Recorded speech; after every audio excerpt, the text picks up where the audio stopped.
and nice shirt you got going.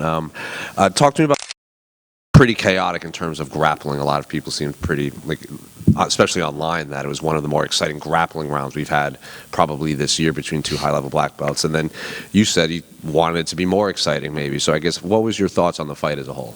Yeah, I don't know. It's one of those things we're always looking for a finish. But Jim's so tough. Like, I felt that he had answers for a lot of the little tricks and stuff. Like and he said it in the interviews, like leading up to the fight, he's like, I was a black belt when this guy was a little kid. Like, he's got so much more, just time in as far as jiu-jitsu goes. So I was happy to be able to dominate him more on the wrestling side.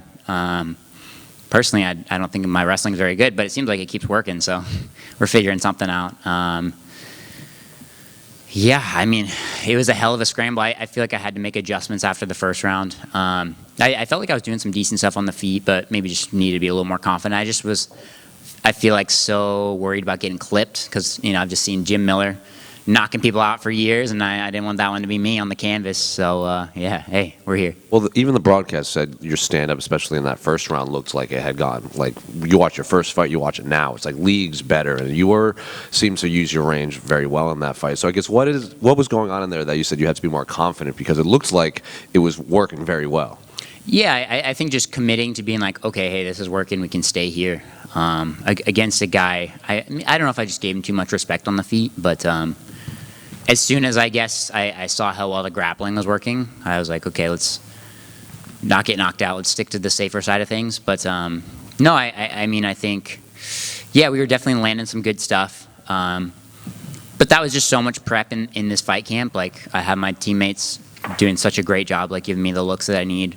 We sit down, we break down the film, we get the bullet points of like, okay, here's what worked well. And that's kind of what I felt going into this fight is with so much footage on Jim Miller, we were able to find all these different scenarios. Like, let's find him fighting a left-handed guy. Let's find him finding a taller guy, fighting another jits guy, and seeing the things that worked well. And I felt like a lot of the like stabbing kicks up the middle were working really well, like at least in the fight footage that I was watching. So that's what we were trying to put out there tonight. And just, yeah, not throwing as much round kicks. I felt that he was, stepping in and cracking people on that. Just keeping the range, trying to avoid those heaters. And I felt the body locks worked really well against him. So, yeah, I feel like we made both of those happen tonight. What was that position you had him in a few times? It looked like it was a banana split, but it wasn't quite. Even the Joe Rogan had like a bunch of names for like these crazy submissions that you could pull off from that. Yeah, I think maybe the 10th Planet guys, and this is, I don't know, this is what I've heard other people call is the truck. But it's essentially like halfway through like a berimbolo, like rolling for the back take. I felt like I was able to get the hook, and then I was hooking his shin with my like top of my foot. So I was like, okay, let's roll through, try and snatch up that calf slicer. Yeah, if I was committing more to his far leg, I could have attacked the banana split, but I was trying to hit that calf slicer and the old Dean Lister, they call it the crippler, where you're bending the foot sideways. But Jim was doing a good job. He was controlling my arm, so I had my one arm against his leg, so wasn't quite where I needed it, and I was trying to use that time to free the arm. But damn, his submission defense was great. It also looked like you could have had a twister set up at some point near the end. Was that something you were trying to set up as well? Yeah, for sure. The twister was definitely there, and it was one of those things where I felt like I was kind of losing that position. So I was like, do I go for it and then maybe lose it and look like an idiot if he puts me on my back, or do I come up on top and try to break away and hit? But again, he was doing such a good job, like controlling the wrist, controlling the underhooks. It was making it hard for me to break open, make the space, and hit him from there. But hey, wasn't pretty, but we got it done. And then last one for me, you had a couple names that you wouldn't mind fighting. I wouldn't say they were exactly call-outs, but I guess, you said you don't want to fight these older guys anymore. So is this now the time you want to do you still feel like a young prospect? Because people are calling you that online, and there seems to be this debate of whether you're still a prospect or you're now an established MMA fighter at this point. Well, I mean, half the kids I train with are like, 19 or 20, so I'm definitely feeling like the old guy now, but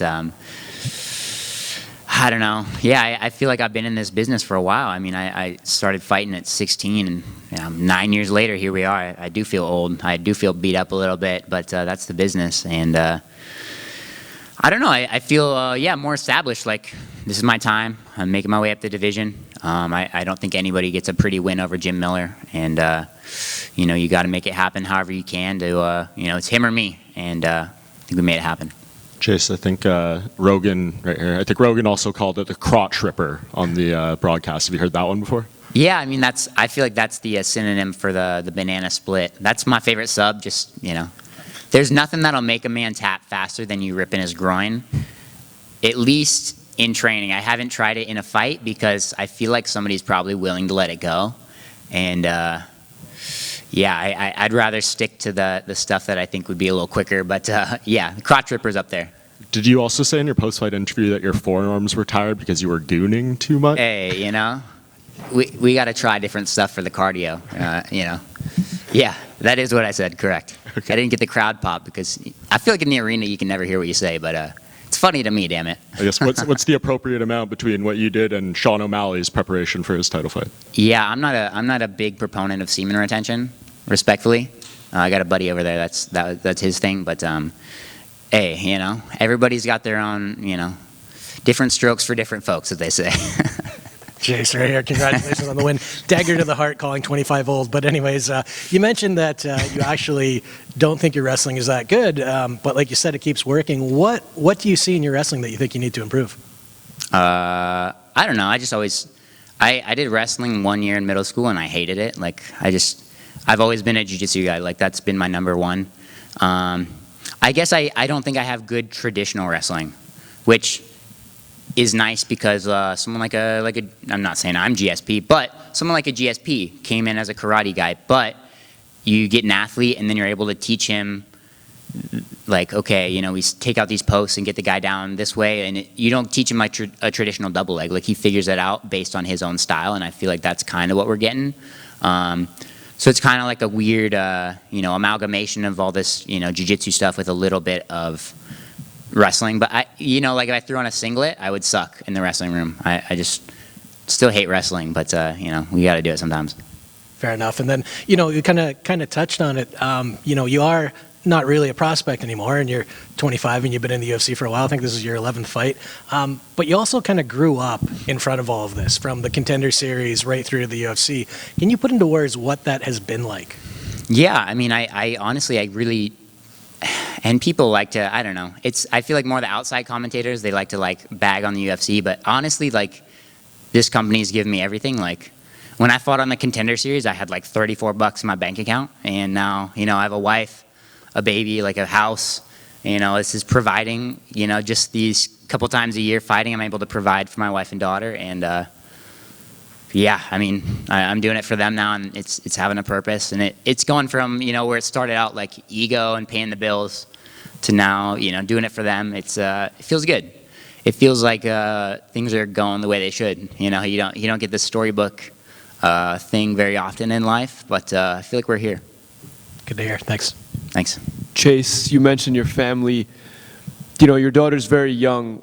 You started your UFC career really young. What's one lesson you learned from there that you plan on teaching her one day? I mean, I think it's easier said than done, but just trying to not care what other people think. Again, my Contender fight, where I got beat up the first 5 minutes, all the comments, or at least half of the comments, were telling me how much I suck, how I should stop fighting. They shouldn't have signed you, whatever. And you just got to realize, oh yeah, those people don't matter. The ones that are in my corner, literally, and the people that I'm coming back to, those are the ones that actually matter. So, yeah, just stick with what matters. And that's the people that you see every day. And, yeah. You seem to be getting choked up talking about your family. The MMA community really appreciates you because you bring a fresh perspective to the game.